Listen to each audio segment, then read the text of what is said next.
So recently you may have noticed quite a trend on YouTube, potentially with some of your favorite creators.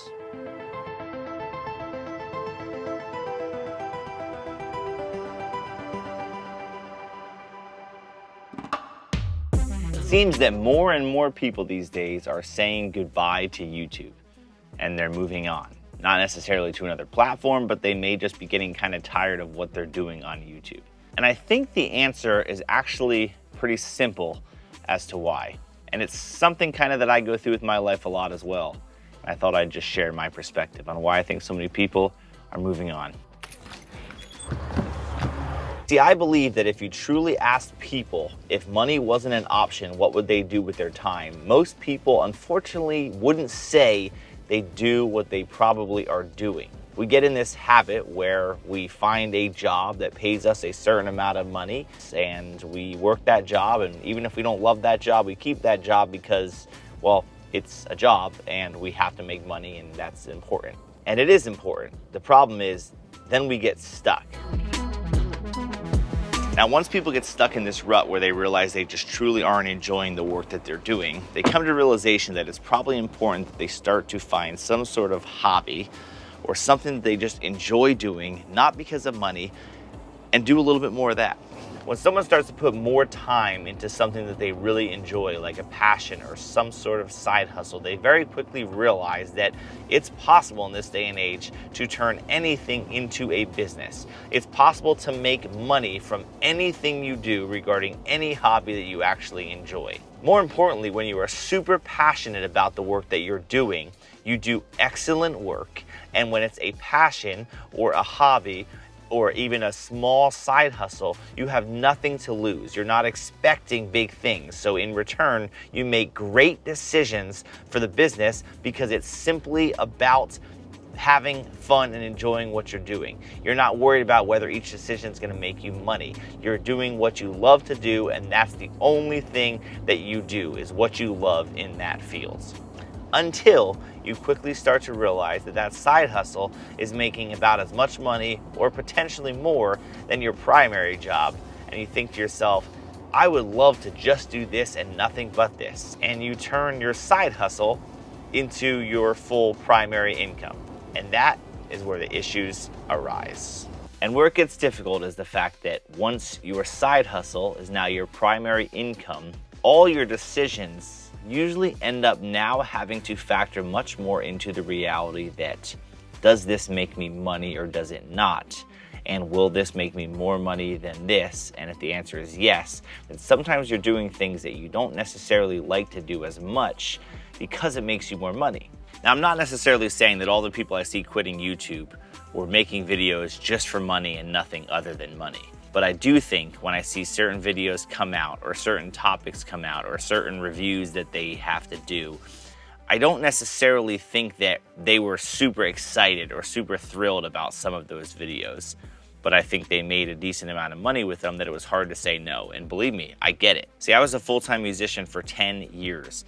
And when I first started playing music as a full-time musician, I would play anywhere. I would just do gigs anywhere because I just loved doing it and I wanted the opportunity, and it was just awesome. And as I continued to do more and more and more gigs, I started to make more and more money with it, and it ended up being a really good financial thing for me at a very young age. But then what happened is, because that was now my primary income, I would turn down gigs that actually were a better probably opportunity for me to get the next level up in my music career, because I still had to make a couple $100s on that weekend or whatever, playing a local gig at a bar or a restaurant or something that ultimately I wasn't excited about playing anymore, but I had to make that money. I think it's probably safe to say that no one uploaded their very first video on YouTube and that was their full-time career as soon as they uploaded their first video, right? It's just not possible to make it your full-time career when you're uploading your first video, because you don't have subscribers, you don't have views, you don't have any of that kind of stuff. I think everyone starts uploading videos on YouTube for the first time because they just are passionate about it. Whatever they are uploading a video about, they're passionate enough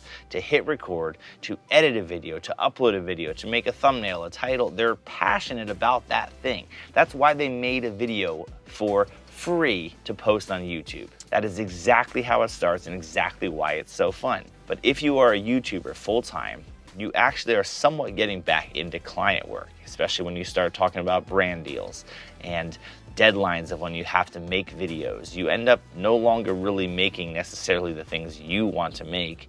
You make the things that make you more money. And I get it, but it's also why you can get this feeling of feeling like it's not fun anymore. So the question then remains, what do we do with this actual reality that you see so many YouTubers burning out, or you see so many people burning out at their jobs, or so many people burning out with the thing that they used to love just not being exciting anymore? I think that there are 3 things that I have found to be very important in this journey, because I've gone through this and I go through this all the time with new things that I do. Number 1, it is be okay with the fact that there are just going to be crappy days.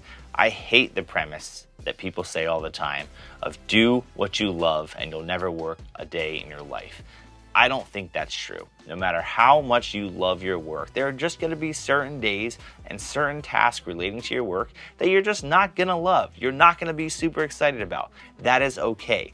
And number 2 goes right along with that, and that is understand that there are also going to be great days that you absolutely love.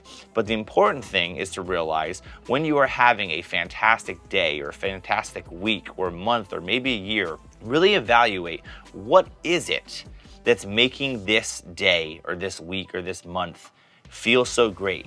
What am I working on? What am I doing first thing when I wake up? What is my schedule doing to determine that? People don't realize how many things are tied together, such as if you're a person that loves being around people and that energizes you, well, you might be around people like crazy and then get ready into a creative task and feel amazing because you're super inspired and super energetic and you're ready to roll. If you're a person that is drained by being in meetings or with people, maybe your schedule is filled up in the morning with nothing but meetings, and by the end of the day, when you're actually working on creative things, you are just completely drained of your energy. Think about how you can adjust your schedule to fit when you're in a better mood.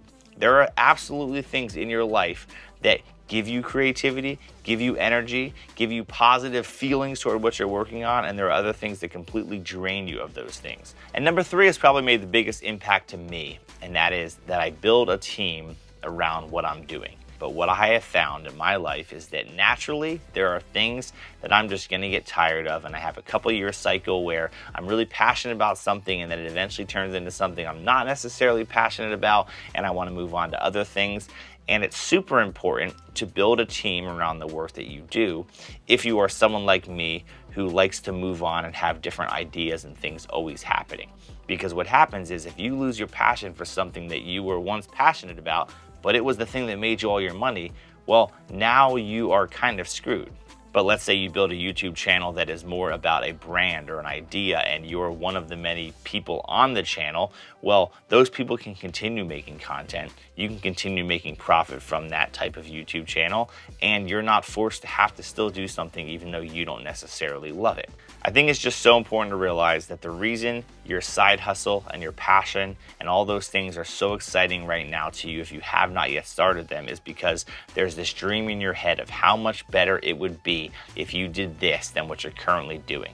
But that's simply because this thing is just really your passion, not your moneymaker, and this is your moneymaker. As soon as this passion becomes your moneymaker, a lot of problems happen if you're not careful. So hopefully this video is a little bit helpful to you, but I think it's honestly the reason most people are burning out on YouTube. What started as something they just thought would be super fun ended up doing really well because they were passionate about it. Now they're losing passion and they're feeling like, what else is there? When you're turning your side hustle into your primary hustle, it gets a lot more difficult than you think. So maybe the day job you're working and having just that fun hobby on the side is actually the better way for you to go. The grass is not always greener on the other side. Also, for those of you who might care, this entire video was filmed on the Osmo Pocket 3. All of these were recorded from this mic, simply clipped inside my shirt. Great little vlogging kit. See ya.